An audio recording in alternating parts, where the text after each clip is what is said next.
Welcome in to Bears Weekly, powered by IGS Energy, a Chicago Bears network production.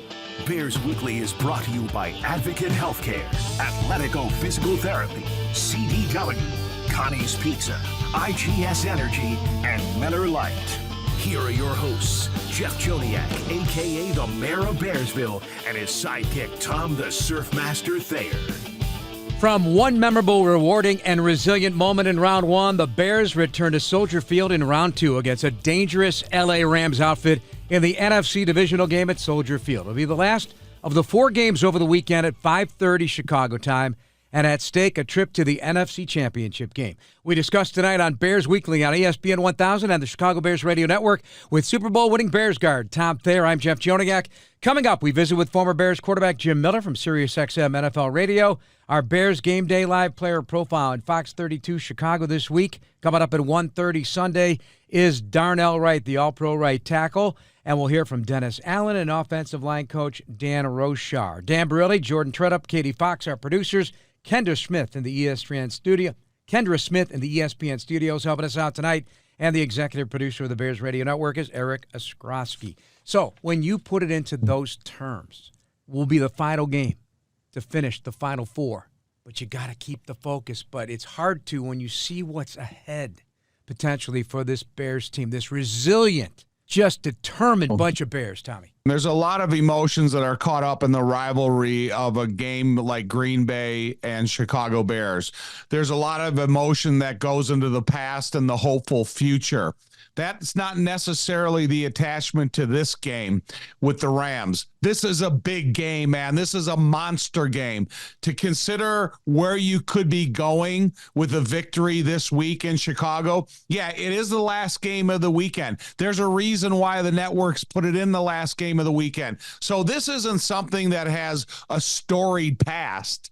This is something that has an enormous future. Two really bright football coaches, two teams that have a lot of star power and star potential.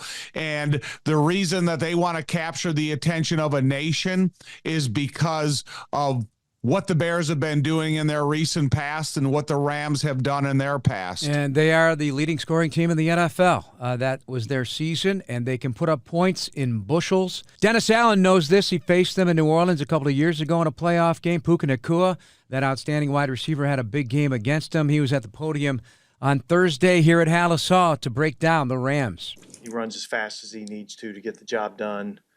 He's big. He's physical. He catches everything that's remotely close to him, so he's got great ball skills, and he's tremendous, with the run after the catch. I just think he does everything that you want a receiver to be able to do. He runs good routes, he gets open, makes contested catches, really good run after the catch. So he's an outstanding player. If you go back to whatever his 40 time comes out as, it may not look all that impressive in terms of what his time speed is. You watch the guy play, he plays extremely fast, and so don't let that fool you. As a technician, what does Devontae Adams do that you guys need to be aware of? He's a savvy, veteran player. Again, another guy that runs really, really good routes. I think when you look at their passing game and what they do in their passing game, the receivers and the quarterback are exactly on point with where the ball's going to be. And the quarterback throws the ball to where the spot is, where he's anticipating the receiver to be. And generally, they're in that spot. And so I think that's what makes them really good, in the passing game. Going up against an offense that is that precise, what does that stress for you guys in terms of what you need to do? Being able to affect the quarterback, and make him have to throw, off rhythm and off timing. And even there, you see Stafford make some incredible throws from all different arm angles, platforms, no looks, the whole thing. But trying to disrupt the timing as much as you possibly can, whether that's through your front, or your coverage, of trying to, disrupt the timing of the passing game. I love the respect, and I love the fact, though, that he is a versatile, creative defensive coordinator. He's going to use Kyler Gordon. He's going to use C.J. Gardner-Johnson interchanged them. He's going to lean on that front to create pressure on Matthew Stafford, maybe create some of his own pressure. And then, this is a weapon-filled offense to deal with a quarterback who likes to manipulate with his eyes. Tommy, where do you rank this challenge for the Bears defense? It's significant, obviously. They have a start with a good offensive line, then they have multiple guys that can touch the football that are assets in the program. And McVay knows how to use every one of them. And I like Dennis Allen. He has an opinion, but he doesn't give away information. That's the last thing you want to do. But when you go back and you watch the tape of games throughout the season, you can see how everybody has a hand in the attack. And that is going to be the great Ram offense, Chicago Bear defensive battle, because it's a little bit different strategy from the Bears than the Bears offense is against the Rams defense. And I'm like to see the adjustments that Dennis Allen made last week in the game. And I expect him to be prepared, but being able to make adjustments in this game, because with C.J. Gardner-Johnson coming back and you have Kyler Gordon, you have DeMarco Jackson, you have a bunch of guys that are ready, willing, and able to play as many snaps as they're needed. And I think that you're getting a better brand of football out of the defensive line. They have a variety of body types that can stay fresh and get at the quarterback position for the Rams. But it's going to be an interesting strategic battle on all accounts. Yeah, he had great things to say about Austin Booker. We've seen that player battle all season long. He gives full effort. All right, let's flip it to the offensive line because we had an interview with Dan Rochard. I asked him specifically about the progress Darnell Wright has made. What have you appreciated about Darnell's overall growth from when you got him to where he's at right now? I think his football IQ has really grown. And that's a credit to those guys in the room and how he's going about his business. He has matured as a person over my first encounter with him till today. He would tell you, self-admittedly, he used to probably not ask questions when he should have asked questions. Now in the meeting room when things are presented to, if he doesn't understand, there's no inhibition. He's like, hey, Coach, explain that. Or, why are we doing that? And, you see those things. I think the other thing is his practice habits, although can become better, they've grown over the course of the season. And he's a competitive guy. He wants to do things well. He's very prideful. And so I see a guy that's still ascending. I think he's had a nice year. Darnell's made a big impact, and we'll hear from that in our next segment. Yeah, but there's nobody more fortunate on the football team this year than Darnell Wright to have Dan Rochard, because Dan Rochard is turning Darnell Wright into the player that we've all, and including Ryan Poles, that's expected him to be since they drafted and brought him aboard. He is a second-team All-Pro, which I think speaks volumes for his improvement. And you think of where he can go in the continuous process of development. Darnell Wright can be, the mainstay leader of this offensive line for years to come. All right, coming up next, Darnell Wright, our player profile. That's Tom Thayer. I'm Jeff Joniak, and this is ESPN Chicago on the Bears Radio Network. Welcome back to Bears Weekly on the Bears Radio Network. Here's your host, the voice of the Bears, Jeff Joniak. This segment of Bears Weekly is brought to you by IGS Energy. With Tom Thayer, I'm Jeff Joniak. As important a development over the course of this season as any player has been the development of Darnell Wright. Played at a high level, second-team All-Pro, recognized by his peers and coaches, ready for what now may be one of the most challenging assignments of the season. Do you feel you've checked a ton of boxes personally for you this year? Yeah, I feel like that. I've just been hammering away, trying to get better. It's all you can do. And what does that look like when you say hammering away? Knowing that, failure is a part of the process, being okay with failure, just trying to get better from it. Failure is fertilizer, helps you grow. Yeah. And I think Charles Tillman told me that a long time ago, and it made total sense. What in your opinion, have been some of your failures, and then how they've now become strengths?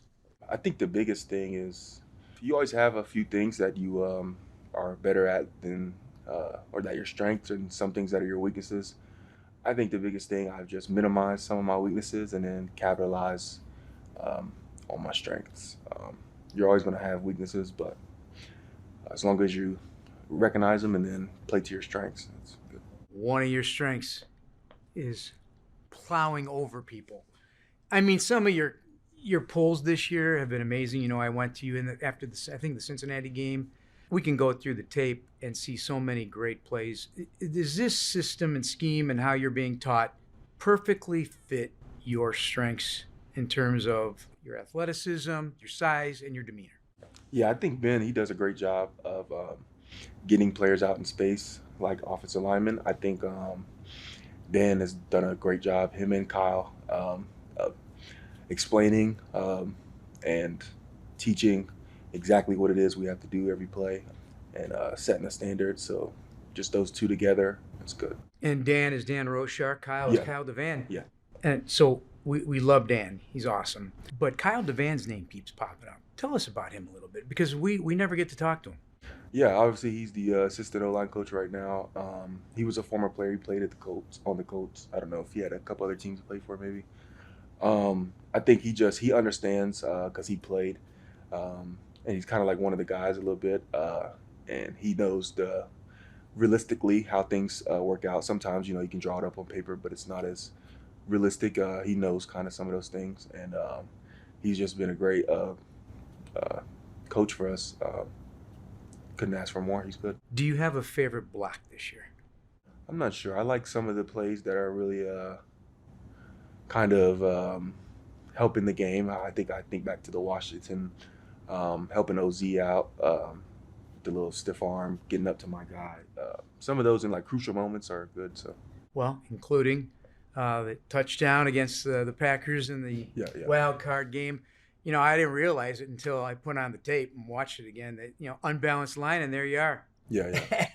at really what is a left tackle position or a tight end or whatever they want to. Yeah. You had to sell that as significant as Caleb had to make that little shoulder shrug, Right. and that Luther had to make the attempted screen. Tell us how that play all went down and your significance on that play. It shouldn't be underrated. Obviously, he set it up throughout the game. Some of our screens, some of our plays, and obviously, like I've had previous games where I've done good out in space, so kind of getting me over there, getting me in space to draw some eyes maybe, and then obviously you've seen what happened. Kind of just draw the eyes, and then DJ do the rest. How good does that feel when you're a part of something that works to a T? Yeah, I think Ben does a great job. It just makes you feel like, obviously you have to do your job every play, but when you're a crucial part of a play, it makes you feel that much better, and when you can execute it. Are you feeling Caleb in that huddle in the fourth quarter? I mean, the whole game, but let's be honest. The fourth quarters have been absolutely eye-popping. He's brought a certain sense of his demeanor towards the huddle. I've said it a lot. Even on some plays where you would think he would be rattled or maybe something goes wrong, but the calmness with the demeanor, like the demanding demeanor, is kind of a mix of both. It's been great just to know that he's still in it, and he's tough as hell. Like he takes some shots. He tries. All he wants to do is win, and you can't really ask nothing more. Does that settle the huddle down? Does that keep you guys at a certain calm level because he's calm? Yeah, I think we're going to try to do our jobs the best we can, but I guess the biggest thing it does is just kind of gives us like a little bit more of a spark, and like nobody else has to really be Superman. Say if he was a little bit more nervous, we'd be thinking, man, I need to try to help him out a little bit more, do something here, and then you kind of get out of whack. But him just being there, I think it keeps everybody just doing your job. All right, so this offensive line, are you stunned or are you unsurprised that this group has come together so well? Because three of those guys weren't here before, and Ozzie was a rookie. You've been the only. You're the graybeard in that offensive line, at least from a Bears perspective. Even through training camp, I think we put in so much work together, and we kind of saw the vision of all of us kind of gelling at times. We saw it, and I think we kind of knew that the team would kind of go as we go. So we tried to be that for the team when we needed to be, and I think we've done a good job now. How's Jonah helped you? How you helped Jonah? It's funny, like some weeks we'll go into the game. He's like, "Hey man, it's like called a drag. It's like you drag your hand for me sometimes, and like I tell him like that drag hand is there when you looking for me when he comes inside. You know, it's kind of funny. But Jonah's been big, just like a veteran player. He knows everything. He's always there. He's always where he needs to be, and that's big for consistency for me. Which, you know, like previous years I've had, you know, kind of guys rotating in. It's kind of hard to get a consistent feel for certain things, but I think we're squared away. So yeah. And you know this is only going to get better. Yeah. Like, forget about this year. Whatever happens this year, how does that make you feel, man? I mean, does that excite you? Yeah. Just see where we can take it. I mean, obviously one game at a time, one day at a time, but it'll be good. All right. When they told you all pro, tell me your feeling. Tell me your reaction at that moment. I think more so it was just a little bit of relief, just because all the people that have kind of like poured into me, I just wanted them to kind of have some credit, like Dan, Kyle, you know, Pierre in the weight room, Mark in the weight room, you know, Pose, he believed in me. Even like last year when you had all this stuff going, he was a reliable piece in my corner. So it wasn't. I felt good, obviously for me, but I just wanted everybody, you know, to kind of help me out and pour it into me to reap the benefits of it a little bit. And when you say poured into you, yeah, obviously we know coach is coach, and that's their job, right? They try to get the best out of you. Yeah.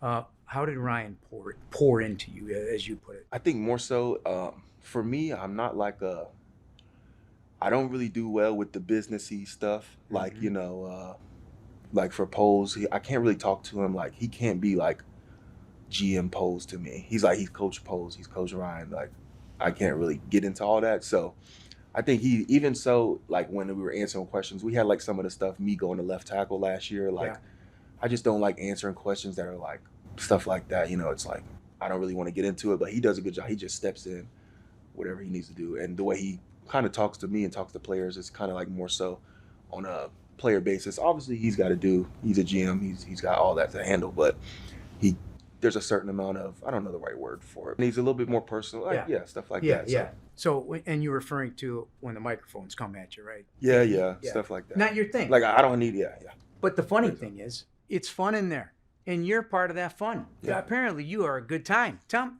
I mean, where's this coming from? I don't know who said that. They say you're funny. You got a great sense of humor. Your locker room, your teammates. Yeah, I mean, obviously I don't want to be a dud, you know. I like to crack some jokes, you know. All right. Thank you so much. Good luck. Thank you. He even speaks confidently now in year 3, Tom. And we heard Dan Roshar talk about his adjustment, his professional development in that first segment tonight. You've seen it with your own eyes, how impressive he's been, how physical, how he has buried people in the ground, and has been outstanding athletically on the move. Well, two things that caught my attention. Going back to Dan Roshar, he talks about how Darnell Wright is willing to ask the important question. And I think when you ask a question in an offensive line meeting room, there's a lot of guys that can learn from it. The guy that's in your backup position, the guy that's playing left tackle, the offensive guard next to you, or the tight end. So I'm glad to hear Dan Roshar saying Darnell is willing to ask the important question. But one thing I appreciate most about doing this job, there's a lot of times that we get to interview guys when they come in their rookie year, and then we get to interview them a year or two later, and they're a completely different person. And you can tell if they're lacking confidence or they're gaining confidence. Darnell Wright is the most gained confidence from a performance and the way he speaks and the way he talks in a microphone than guys that I've seen come around here in a long time. And that's what I really appreciate Darnell. He talks about his relationship with Jonah Jackson and how the two of them are so important and they factor in each other's success. You talk about him on that play when he's lined up in an unbalanced line at the left tackle, left tight end position.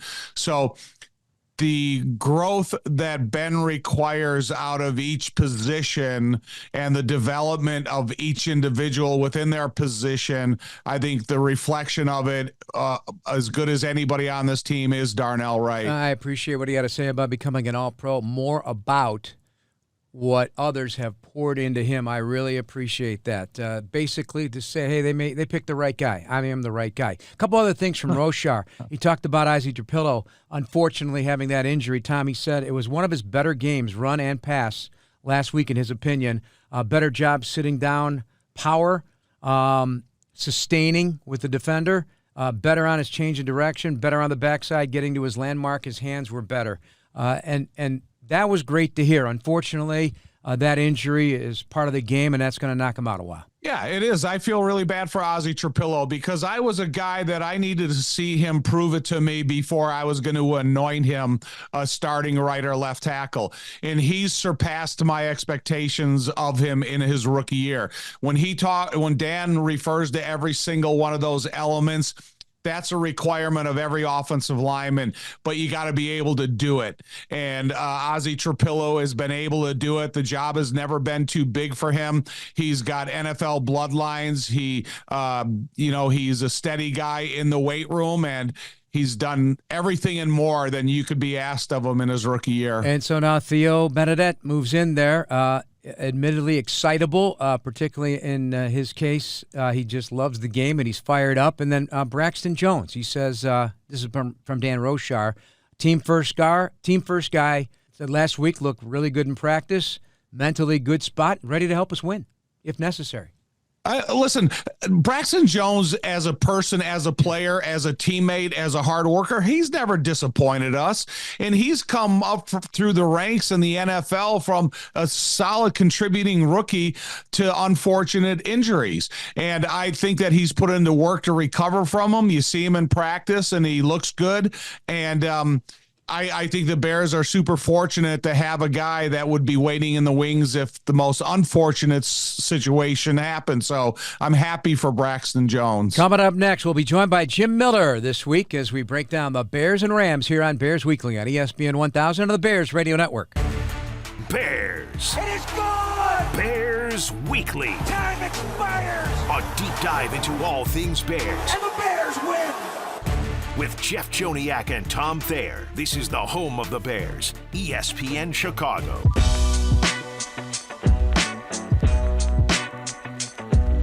This segment of Bears Weekly is brought to you by Athletico Physical Therapy. Visit athletico.com to request an in-clinic or virtual appointment and start feeling better tomorrow. Tom Thayer, Jeff Joniak, and back with us now as the postseason, off-season begins. We have our good pal and former Chicago Bears quarterback, many other teams as well, but he's a Bear at heart. I know he is. Right. The former Michigan Stater and Sirius XM NFL Radio moving the chains, Jim Miller. Jim, how you feeling? And how about your Bears, man? A divisional round matchup against the LA Rams. Yeah, it's exciting. It's, obviously for our first year in Ben Johnson, it's exciting for the city, obviously the fans. I mean, what can you say? They're a year ahead of schedule. I think everybody would say that. At least I believe that. But they have definitely surprised, but they've earned it. So congratulations to them. Jim, when you look at Caleb Williams, is he ahead of schedule? Is he on schedule? What do you think about the quarterback position? I think for him, for Ben Johnson's schedule, he's right on schedule. I think he's, you could see late in the year, he's really started to take command of games. I think he's really managing situations a lot better for the Chicago Bears and just putting them in the right spots when he needs to, put points on the board. But, yeah, I think his leadership, everything has really come together late in the year. So for Ben Johnson's schedule, he's right on schedule. It's unfortunate that he went through a season last year that was kind of a wasted year for him. And now he's really being taught the position, and I think he's really taken hold to it. From the outside looking in, has anything surprised you about Ben Johnson? No, I think he's detailed, he's demanding. I think he challenges the players, and he's done it the right way. And the players have responded. And that's how I always judge coaches, is how players respond to their coaching style. And I think they've responded exactly the way he wanted him to. And they accepted that challenge. So I give a lot of credit to the Bears players. I go back to like week 8 or whatever when he said, hey, we don't, Ben Johnson came out and said, hey, we don't practice right. We don't discipline ourselves. And, that could have went two ways. And the players really accepted it and they responded to it. And look where they are. They were hungry to be coached, Jim. Yeah. They really were. I agree with that. Hungry to be coached. The rookie class, that is an amazing story here, a probably underrated story about this football team and how in the building they helped these guys. Never once did the rookie wall ever get uttered. These guys, Usually that's something that's almost like the first snow every year. The TV anchors are going to send their reporters out to see the first snow.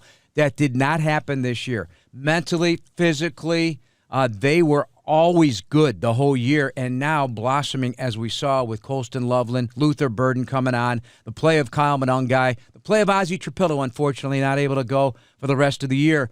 What's your perspective outside in on what that group has done and meant to this offense? Yeah, I think that's an incredible class, like you said, and just the contributions at major positions. You know, left tackle is no small feat, as Tom Thayer can talk about it. And for Ozzie Trapillo to come in, it's unfortunate he's gonna miss this game, but to come in and really solidify that left tackle spot, and you think about Loveland and Burden, those guys were out all of training camp. They really missed all of training camp. You know, Loveland had the shoulder, but now look at him. What was it, 15 targets last week? These are major contributions that this rookie class has really had. And, you know, you give a lot of credit to Ryan Poles. He targeted these draft picks, and, you know, you got 6-rounders like Kyle Monangai deciding outcomes of games. I mean, you couldn't ask for anything more. They hit on every single pick almost. That's incredible. You know, Jim, one of the kind of the qualities of this draft, too, is the asterisk has to go by the name Luke Newman, a former Sparty like you, because I think he's got a real opportunity to be successful in the NFL, even though he's not gotten a lot of playing time because of the durability of Joe Thuney and Jonah Jackson. He's a guy waiting in his wings for the opportunity. That will be interesting to see how that pans out. But let's go to the defensive side of the ball quickly when you look at Dennis Allen. From the injuries that he's been able to sustain throughout the season and the creativity of even some of his defense design as late as last week. You know, you talk about there's times where he's using 6, 7, or 8 defensive backs. From a quarterback's perspective, when you look at the games, what do you think about Dennis and the defensive designs? I think he's been incredible. I think that's where I say, hey, they've been over their skis, because you look at leading the NFL in takeaways and what they've done from Kevin Byard and all the different players that have emerged. Nashawn Wright, you know, backups that have played for Spider-Man. They have all stepped in. They've contributed and been big-time players. And just to give the offense more opportunities to score. For me, I voted Dennis Allen as the assistant of the year. I think he has done that well with what he's done with the Bears defense. It's been a chess game all year.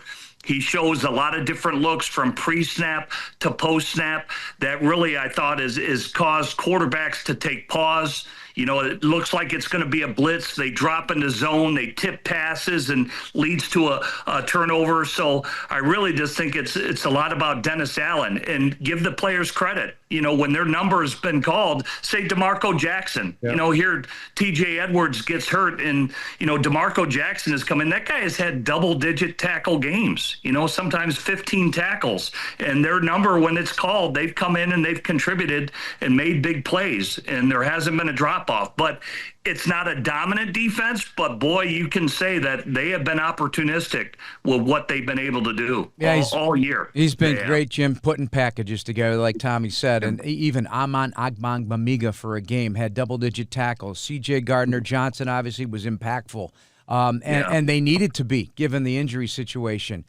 So much. And then you get the year that Kevin Byard had on the back end. How much of an impact was this former Texas A&M defensive back, and how he sees defenses in Dennis Allen that really leans into the secondary? We thought before the season began, I think we all agreed that the secondary was the heartbeat of this football team until further notice. Now it's the offensive line, in my opinion, but that secondary put together a heck of a season despite all the moving pieces. Yeah, I think it's the style, it's the scheme, because he got guys that you mentioned, Chauncey Gardner, who had familiarity with the scheme previously, so he knew Dennis Allen's background and what he was going to be asked to do. But I just think even the body types, you know, Nashawn Wright being, you know, well over 6'3", you know, they're disruptors at the line of scrimmage. They get these long arms on the receivers, and it may not sound like much to the fans, but like, so if I'm a quarterback and I'm dropping back to hit a slant route, but you got Nashawn Wright disrupting the receiver at the line of scrimmage, the timing is 3-step drop, ball out. right? But no, they delay it a little bit because they're being very physical at the line of scrimmage, and it disrupts the timing. It leads to a tip, it leads to a late throw or an early throw by the quarterback, and it ends up being a turnover just because the timing's disrupted. So I think Dennis Allen has really been masterful all year, and the players have executed it beautifully as well. All right, we're going to take a break. We'll come back for more and look at the matchups with the LA Rams. It also should be noted about this defense. If I'm right on this, I don't think they played but maybe a couple of halves with the defense that they had penciled in as the starting defense this year. So all the way deep into the playoffs, they had not played everybody together just for a few halves. So credit to Dennis Allen and his side of the staff as well. Back with Jim Miller here on Bears Weekly on ESPN 1000 of the Bears Radio Network.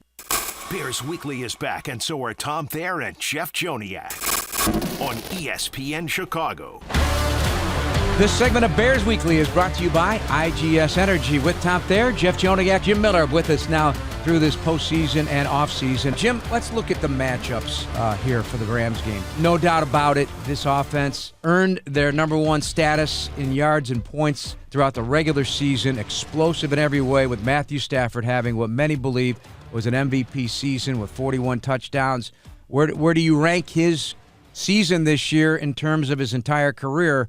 Because it's been pretty fascinating. Yeah, he's always been a phenomenal arm talent. The guy has thrown for a gazillion yards, and he's played a long time, whether as a Detroit Lion, but has obviously had a tremendous success linking up with Sean McVay. It's tough. This guy has had an MVP season, as you mentioned, over the 40 touchdowns, and he's got the weapons, too, from Puka Nacua to Devontae Adams. I think Devontae Adams, he missed 4 games. He still leads the league in receiving touchdowns. I mean, that has been his red zone target that he hits. And you just wonder if Dennis Allen maybe wants to go more too high, which may, introduce Stafford to want to run the ball more. Maybe it's more check runs to Kyron Williams and obviously Blake Corum, who have also been effective there. So to me, it's going to be a good chess match. And can Dennis Allen, almost like what Carolina did. Carolina got 3 turnovers against the LA Rams that forced, that loss on the road. And so I think Dennis may have some opportunities there that just threw Matthew Stafford off a couple of times. And I believe Michael Jackson had a pick 6 on one of them. So they did their study on him, and Nick Scott, the safety, we interviewed him. He said there were some tells in the passing game that led them to get turnovers on Matthew Stafford. Jim, the weather is a topic of discussion, and so is a 37-year-old quarterback who started the season with a bad back who may have a bad index finger, but that's not a guarantee. So when you talk about the different coverages that you would play against Matthew Stafford under perfect conditions, these are going to be less than perfect conditions. Do you challenge the escapability, the athleticism, the comfortableness of the quarterback and try to show him fronts or bring pressure to him that he has to have, try to be in an escape room rather than a comfortable pocket? Yeah, I think that's the best way, is any way you can disrupt the timing with him, because he is a rhythm thrower. He wants to drop back, get set up, and deliver the rock. And I think the Rams have been very effective at that. Their run game looks a lot like the play-action game, where everything marries up, where it's hard to decipher because they make it look the same every single time they line up. But if you take him off his mark, like I said, push him left or right, doesn't necessarily have to make him escape, but just disrupt the timing enough where he's just off, like what Carolina did. There was one tip ball for an interception. I mentioned the pick 6 where Michael Jackson just read the out route perfectly and jumped on it perfectly when it was straight drop back, set and throw, and he timed it up where he was able to get one on Stafford. I think it's going to be that type of game that they've got to be honed in on the timing of routes, or just move him just subtly where they could get a key turnover at a key point in the game. Jim, I and Jeff, we've been around the NFL for a long time. When you talk about the playoffs, getting this deep in the playoffs, the role of the 4th down, it's kind of changed in our lifetime, where if it was 4th and 2, Dicka or whoever we were playing for, they were going to punt. Nowadays, it's a play. So what do you think about the 4th down specifically And is it usable at this late stages in the playoffs, or is it something that maybe you should, take caution on fourth down? I think it's going to be the risks and the rewards, and it's about the momentum of the game.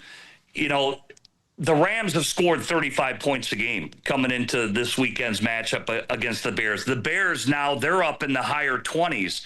So I think both these coaches are leaning towards going for it. I think we saw last week, between Matt LaFleur and Ben Johnson, they went for it. I know it was over 6 times. They went for it. And so I think Ben Johnson was serious when he talked about the scoring efficiency of offenses, and he's going to live up to it. So I think in a game like this that could be high scoring, they lean towards going for it on fourth down, and they're prepping their players for it. Back in the daytime, you're right. They're like, hey, man, we knew – after third down, hey, we're jogging off the field. That's not necessarily now. They're being coached during the week on Wednesday when the game plan's introduced. Hey, guys, be ready. We're going to be aggressive. We're going to go for it. And so these players already have it in their mind that they're going to go for it in these situations. Remaining moments with Jim Miller from SiriusXM NFL Radio. Jeff and Tom here on ESPN 1000 of the Bears Radio Network.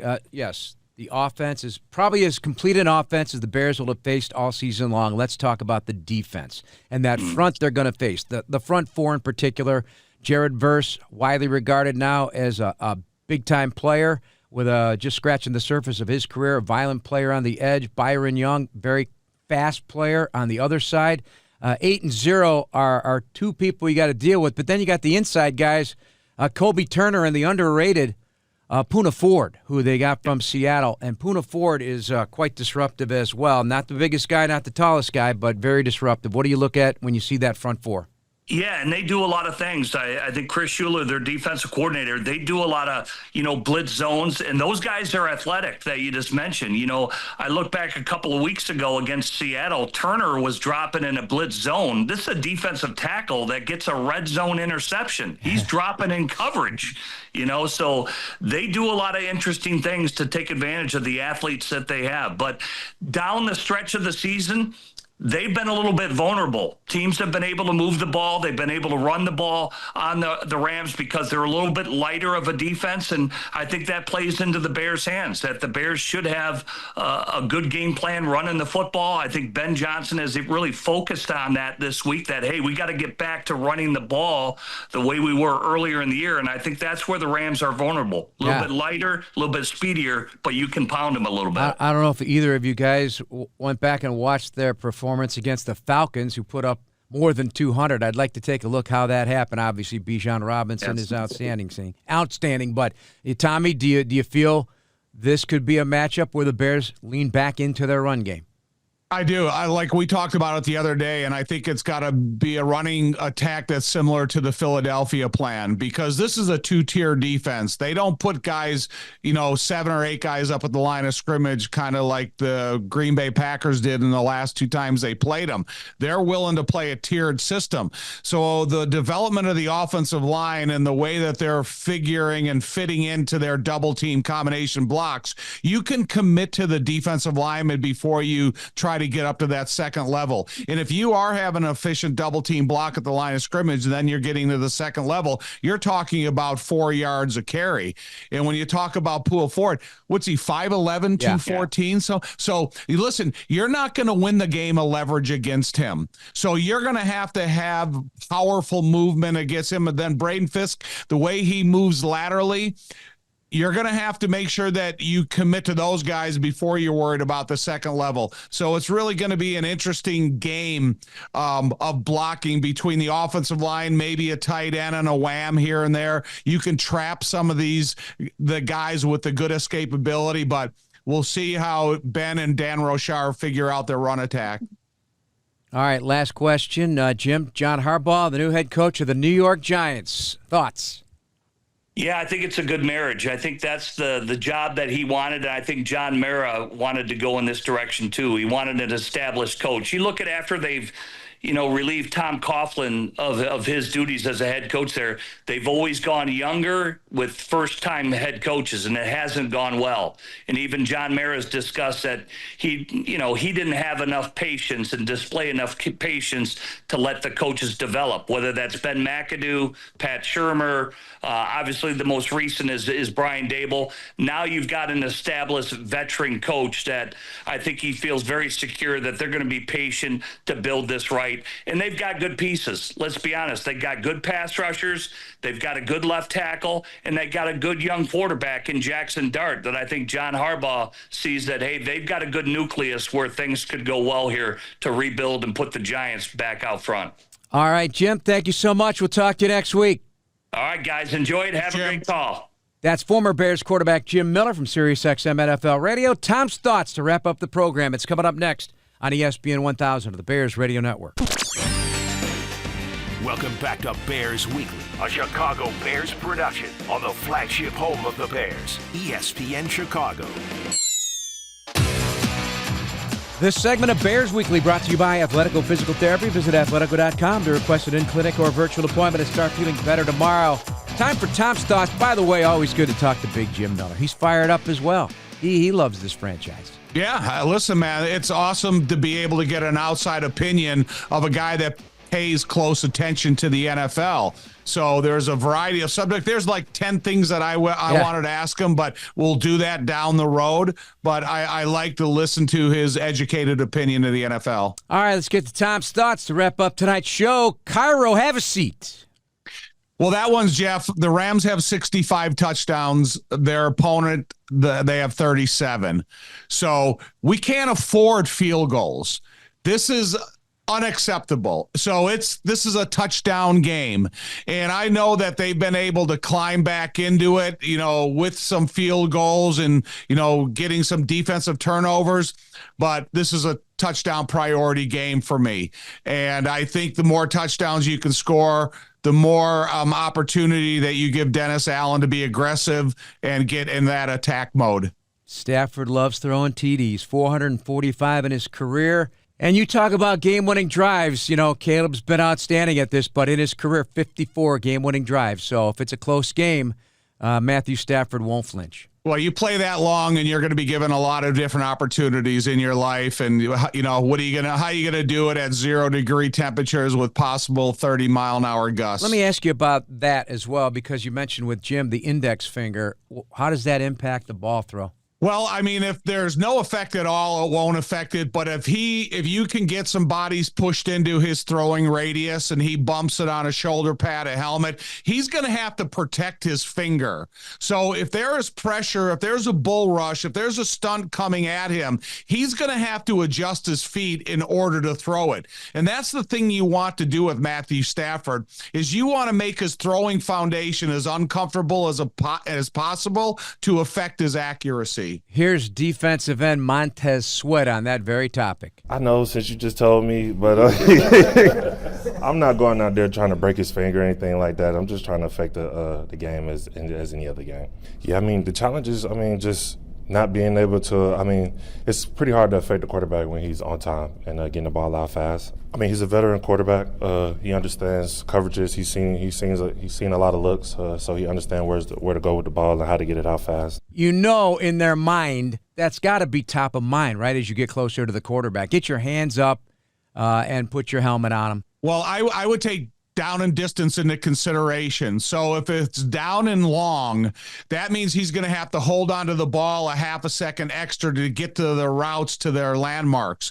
If that's when you can really have a push into the quarterback's radius to maybe affect that follow through. All right, topic 2, love, land, lake. All right, this is what it is. Do you spend all night dreaming up these topics, Tom? I think about him, yeah, unfortunately too much. So our guy, Colston Loveland. So that's where my love land goes. He is a bona fide matchup target, and he can be a nightmare. And you're getting to the point of a season where the opponent is aware of him. And they're not going to be, oh, this guy's just a rookie. Oh, this guy's just a big. No, he isn't. He's a big tight end that can do all the responsibilities, and he's a matchup nightmare. So Quentin Lake has come back into the fold. He's missed games with a bad elbow. He's 6'1". He's got 1 interception this year. If I could define or if I could identify a matchup and I could get these two guys matched up, I would give Colston every opportunity that he needs for this offense to be successful. I'm not going to ignore the other guys, but I'm trying to take pregame matchups into consideration. So our guy, Colston Loveland against Lake, I think is a good matchup. Carnell Lake's son. Yes. Yeah. Yes. And a very good player. Yes. They've missed him. They felt that he is a major piece in this defense that had been missing. So, yes, he plays nickel or safety. So he'll be dealing with slot receivers and the tight end for sure. All right. And we've seen Colston line up all over the field. Yes, he has that flexibility. 0.3, not just 3, 0.3 could mean the difference. Yes. So Rams 4.6 yards, Bears 4.9 yards. That 0.3 yards, Jeff, if you can get these guys into a more comfortable situation, a more comfortable down and distance, a more attackable first down marker in sight, like when we played the Rams in 1986 in the NFC Championship game, our first touchdown was Jim McMahon running for a touchdown when he had a pass called out of the huddle. And so to me, I just think the minimal amount of yardage that the Bears can have better in their run game than the Rams, I think it could have an overall effect in the game. Yeah, that's what I wanted to find out. You're talking about the run game. And yes, over the last 8 or 9 weeks, the Rams' run defense has been a little bit more porous. And right. There's some big numbers in there by Atlanta, and I forgot the other team now, but does Seattle. Does that give you an opportunity here? Yes. Listen, if after the end of the game that you're up in the booth and you're screaming victory, victory, I think game balls are going to go to the interior 3 offensive linemen, because I really do believe if you're going to have that inside shoulder of each tackle, where 74% of the point of attack in the NFL is from the inside shoulder of the right tackle to the inside shoulder of the left tackle. And those middle 3 guys are going to have to be instrumental in the success of the running game. So let's give them their due right now. And you know, well, on top of it, Theo Benedict, the Bears when he was on the field, the Bears ran the football very well. Yeah, listen, Theo Benedict is not going to be the deciding factor in this game. It's going to be about the big picture of success. All right, Tom, you did it again. You're 3 thoughts. I don't even know how we got to 3, so you could have many thoughts, but you keep going with 3, and I think that's perfect. I got thoughts. Well, right save up some here. of those. Save some of those for game day. Game night. So can the Bears fans and that stadium replicate a Saturday night against the Packers with a Sunday night against the Rams? That's my thought. We've heard every player and every coach talk about the impact the fans had late in that game. We need to have the Bears off to a faster start so the Bears